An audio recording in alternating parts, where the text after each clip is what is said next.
This message comes from Edward Jones, where they believe rich is about taking care of what gives your life meaning. That's why your financial advisor personalizes your plan to help you preserve your progress and create something that lasts. Let's find your rich. Edward Jones, member SIPC.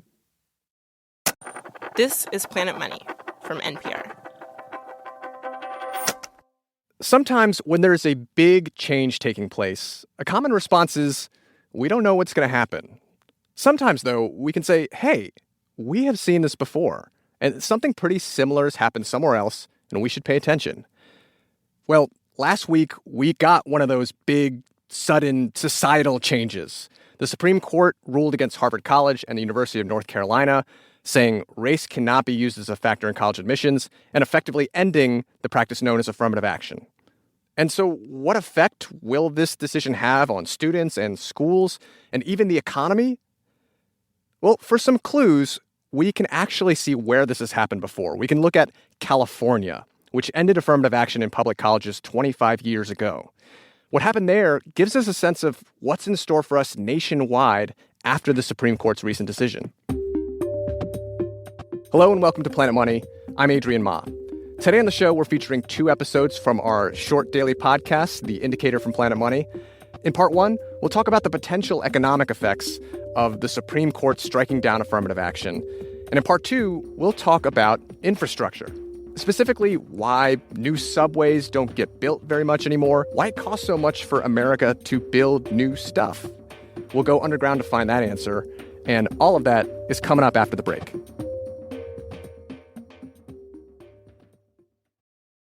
This message comes from Capital One. Capital One offers checking accounts with no fees or minimums. What's in your wallet? Terms apply. See CapitalOne.com/bank guide for details. Capital One N.A., member FDIC. Support for this podcast and the following message come from Vanguard. Every day, shareholders meet to discuss important matters about the companies you invest in. Now you can make your voice heard too. Vanguard Investor Choice makes it easy to set your proxy voting preference for your eligible Vanguard index funds. Visit Vanguard.com/investor choice to learn more. Vanguard investors own shares of their index funds, and those funds own shares of the companies they invest in. Vanguard Marketing Corporation, distributor. First up, affirmative action and the Supreme Court. So the justices in 2 cases ruled against Harvard and the University of North Carolina, saying that affirmative action in college admissions violates the Constitution. Zach Bleemer is an economist at Yale who studies college admissions. And just to set the table, I asked him to start off by defining what we mean when we talk about affirmative action. So affirmative action is a very general admissions practice in which university admissions offices provide preferences on the basis of applicants' ethnicity and thereby increase enrollment primarily among Black, Hispanic, and Native American students. What policy wonks often call underrepresented minority students. And for schools, the goal of doing this is to create a more racially diverse student body. And it's worth mentioning that this is really just an issue for the so-called selective schools, not just your Ivy Leagues or whatever, but any school that gets a lot more applicants than they can actually admit. It's used in something like 25 states' public university systems and in hundreds of private universities across the country. At the same time, 9 states, including California, have banned affirmative action in their public university systems.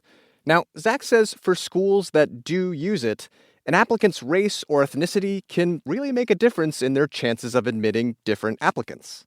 So imagine kids who have roughly a 1,300 SAT score out of 1,600 and a high school GPA like a 3.8 on a 4-point scale, a quite good high school GPA. You'll have many universities where students with those scores and grades, if they are white, are very unlikely to be admitted to the university, whereas if they're Black or Hispanic, are very likely to be admitted to the university. And that's going to vary for each school, but these admissions advantages can be considerable. Now, affirmative action really began to take hold at schools in the 1960s. Some were inspired by the civil rights movement. Others were pushed to do it by student protests. And it was during this time that California schools began to take up the policy as a way to increase racial diversity on campus. And Zach says for years, it worked. So consider the freshman class that came into Berkeley and UCLA, the two most selective public universities in California, in 1997. Around the state, something like 27 or 28% of high school graduates were either Black or Hispanic, and about 26% of students coming into Berkeley or UCLA were Black or Hispanic. Their student body, at least in terms of race, roughly reflected the high school graduating class. But 1997 was the last year that would be true, because just the year before, California voters voted to ban affirmative action at public universities. So, by 1998, public universities in California could no longer consider race as a factor in admissions. And not long ago, Zach decided he just had to study this. So this seemed like a goldmine to me, just to study the relative ramifications of going to more selective universities for more and less disadvantaged students, those targeted or not targeted by race-based affirmative action programs. A natural experiment. Exactly. The end of affirmative action was a large-scale, statewide natural experiment. Take those two cohorts of kids, the 97 and the 98 cohorts, follow them for 15 or 20 years, and see what happens to them. And to see what happened to them, Zach got his hands on a whole bunch of anonymized data about these two groups of students, those who applied to college before the ban and those who applied after. And in this data, there was all kinds of information about applicants' race, where they got accepted or rejected, and even years later, how much they were making in income. So Zach did a deep dive into this data set, and when he surfaced, he came away with three main findings. So first, he found the immediate effect of ending affirmative action in California was a huge drop in the number of underrepresented minority students attending the most selective public universities. So, for example, in 1998, Berkeley and UCLA enrolled 40% fewer Black and Hispanic and Native American freshmen than they did just a year earlier. And Zach says this triggered a further cascading effect. Affirmative action ends, and Black, Hispanic, and Native American students, on average, go to slightly less selective schools. White and Asian students, meanwhile, on average, get to go to slightly more selective schools, taking the slots of these Black and Hispanic students who had lost access to those places. So that was the immediate effect of the ban. Students from underrepresented backgrounds who might have gotten into that top-tier school just a year before wound up at less selective schools like UC San Diego or UC Irvine. But Zach's analysis did not stop there. His second finding looked at the long-run implications of all this shifting around. If you follow these students forward into the labor market, the typical student who, because of the end of affirmative action, had a little bit less access to more selective universities, ended up earning about 5% less than they would have earned if they'd had access to more selective universities through race-based affirmative action. And that 5% decline in earnings, by the way, Zach figures that was an average decline of about $2,500, maybe $3,000 a year. And interestingly, this did not happen to the white and Asian students that he was following who got rejected from that top super selective tier of colleges. In most cases, he says, the white and Asian students experienced no decline or maybe just a very slight decline in their future earnings. And Zach thinks this may be because those white and Asian students generally came from backgrounds where they could get into and afford a private university education. And it may also be that the Black and Hispanic students, on average, came from less privileged backgrounds, and they just had more to gain from the education and the networks that were available to them at these schools. And so for at least this set of reasons and potentially others, it looks like access to more selective universities was just fundamentally more valuable to the Black and Hispanic students targeted by race-based affirmative action than it would have been for the white and Asian students who ultimately took their place after affirmative action was banned. I think one thing that's worth emphasizing here is this clearly isn't true for every single student. There are many Black and Hispanic students who come from high-income backgrounds that are very networked. There are many low-income white and Asian students who don't have that network. What I'm saying is just on average, Black and Hispanic students who gained access through affirmative action were deriving substantially above average gains compared to the students who replaced them. They got more bang for their buck. Exactly. I think the best that I can say is, social justice issues aside, so forgetting questions of equity, if your goal is just to maximize economic efficiency, just to identify an admissions policy that will spur economic growth, identify students who will be able to best take advantage of university resources, earn the highest wages, pay back the most in tax dollars, and otherwise succeed using a university's resources. That's what affirmative action did. Affirmative action increased the total size of the economic pie of California universities. And so you can increase the total size of the pie by allocating seats to kids who were best able to take advantage of them. At least it did that before affirmative action was banned. And Zach predicts we're going to see a nationwide version of what happened in California. An immediate drop in enrollment for Black, Hispanic, and Native American students at highly selective schools. And in the longer run, over the next decade or so, an increase in what is already a pretty sizable income gap between white and Asian graduates of college and Black, Hispanic, and Native American grads. Now, these may not be the outcomes that any particular school or politician or judge wants to see happen, but if history is any guide, it is what we are likely to see. Next up, we descend into the subway system of New York City to find out why transit costs in the U.S. are so high, why we can't have nice transit things without paying 10 times what European countries pay for the same stuff. Darian Woods picks it up after the break. Stay with us.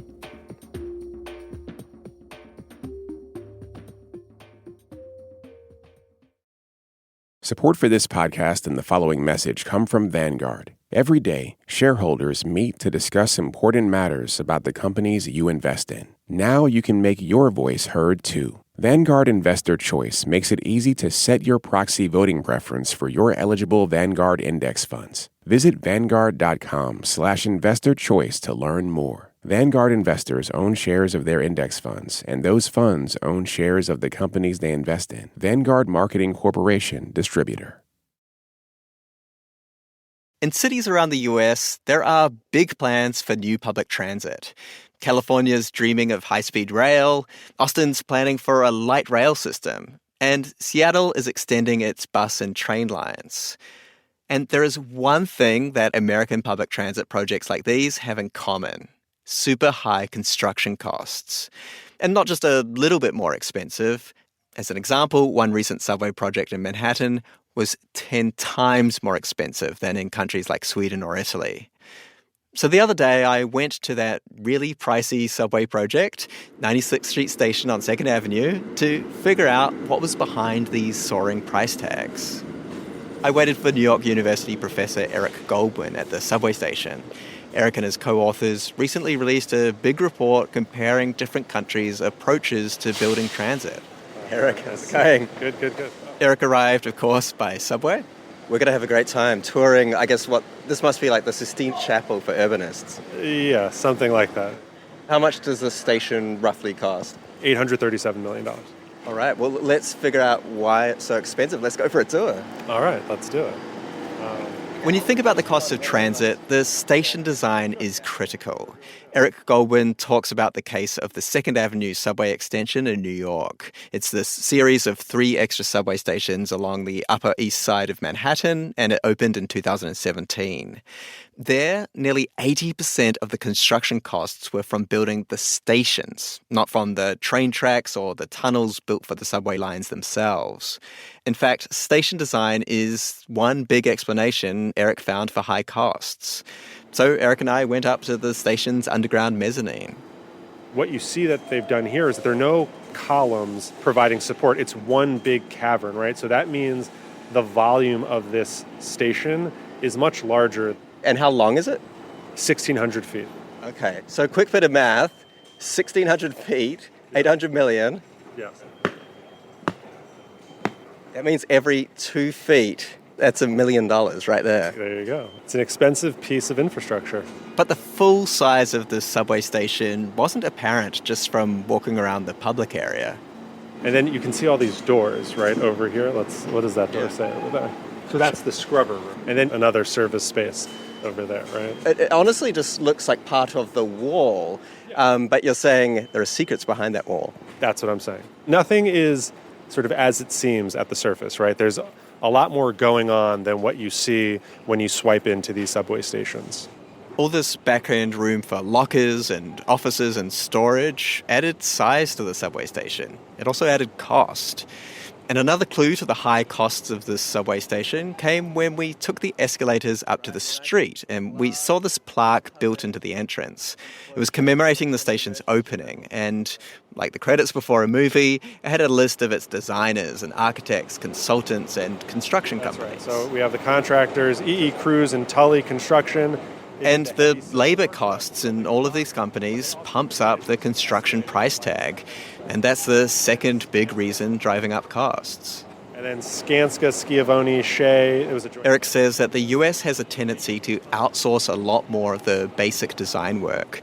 These consultants boost white-collar labor costs, and this practice is in contrast to many European countries. But doing sort of preliminary engineering, early planning work, that is work that we think a transit agency should be capable of doing on its own. Now, Eric is quick to point out that having a list of companies doing the construction is normal around the world. Contracting with private construction crews, contracting expert engineering firms for those super specialized skills underground, totally normal. But Eric argues that when public agencies have more engineers and designers employed on staff, not only are hourly wages cheaper, but the public agencies can keep a check on designs and plans, and they've got more knowledge of, say, the soil type, and that reduces expensive surprises later in the process. And on the blue-collar side of things, Eric says that he found that the 2nd Avenue subway extension tended to use more construction workers. Now, of course, wages are just generally higher in New York than in most other places in the world, but that doesn't explain the vast gulf between New York and even other relatively wealthy places like Stockholm. And now that we're at street level, we cross the road to a nearby empty lot. We go to an area that, to Eric, represents the third major driver of costs, a lack of coordination between government agencies. So this is the playground. The agency in charge of building the subway, the MTA, had to negotiate and pay the New York City Parks Department $11 million for this playground area. Now, they did need to destroy it to make room for storing all their construction equipment. And everything here. Tractors, they put their diggers, right? You probably had what's known as a hog house or a place for workers to go. And so it had all of this space that is still pretty derelict. To an outside observer, what happened might seem odd. Like you might be thinking, this is one part of the city government negotiating and extracting a deal with another. What's the point? And Eric says when he spoke to people abroad about this, it completely broke their brains. They could not comprehend what we were talking about. They're like, what do you mean that the MTA has to pay the city of New York? Like, why would they do that? It's all the same. And I would say, no, it's not all the same in the eyes of these different sort of jurisdictions and these different municipal agencies. They all have their own budgets and sets of issues that they're trying to satisfy. And in this case, the MTA is actually an entity created by the state, not the city. Eric says the situation of fragmented jurisdictions is especially strong in the US, and it contributes to various interest groups holding up work. And it's not just government departments. There is always a point for some organization or a utilities company or a neighborhood group to hold up construction, and that causes costly delays. And finally, that brings us to an approach to building that's common in America. Transit builders plan projects in a way that try to annoy as few people as possible. Like subway stations along this line were built by drilling really deep into the ground as opposed to shutting down the street for months and digging from the top. And drilling is expensive. I think the public is completely unaware of it. And I think our elected officials, they know what's going on, but no one is holding them to account over these types of issues. So we decided to call one up, Carolyn Maloney. She's a former congresswoman who represented this area. It absolutely was an issue. Carolyn Maloney was a huge champion of the subway extension. And one of the reasons it was built is that I worked on it every single day to put the pieces together. She says that part of her role was unifying all kinds of disparate interest groups to support the project. You've got to get the community behind it. The community boards had to pass resolutions supporting it. You had to get labor behind it. The chairman of the transportation committees, you had to get all of the interest groups behind it. And our expert, Eric, agrees that the kind of championing that Carolyn did, bashing heads together, building and sustaining alliance, this kind of work is critical in the kind of environment that we have in the US, where there are so many veto points. All I can say is we finally got it built. That's the bottom line. I don't care how much it costs. It was vital for the economic interest of New York City. The trouble with not scrutinizing these price tags, though, Eric says, is that you end up with less transit getting built. And that's not the future that Eric or Carolyn want. Well, thanks so much for the tour of the 96th Street 2nd Avenue station. Sure, thank you. What better person to kind of guide me through this very, very expensive subway station? Happy to be the Virgil to your Dante. Well, I'm going to take the subway back home. I am too.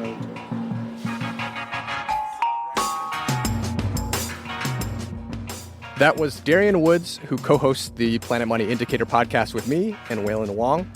If you want to get at us, feel free to email indicator@npr.org with story ideas or questions. And finally, 2 great ways to support Planet Money and the Indicator are to, 1, send an episode to a friend, and 2, subscribe to Planet Money Plus. Why not? You can do that by going to plus.npr.org. This episode was produced by Corey Bridges and engineered by Robert Rodriguez and Katherine Silva. It was fact-checked by Sierra Juarez. Viet is The Indicator's senior producer. Kate Concannon edits The Indicator. Alex Goldmark is our executive producer. And I'm Adrian Ma. This is NPR. Thanks for listening.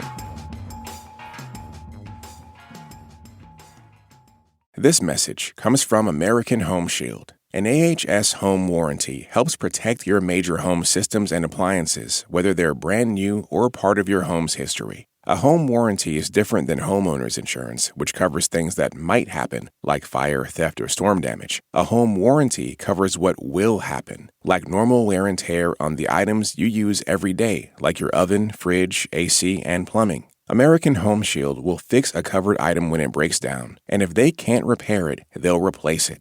American Home Shield. Don't worry, be warranty. Get 20% off all plans at ahs.com/NPR and see promo details. See ahs.com/contracts for coverage details, including service fees, limitations, and exclusions. The NPR app cuts through the noise, bringing you local, national, and global coverage. No paywalls, no profits, no nonsense. Download it in your app store today.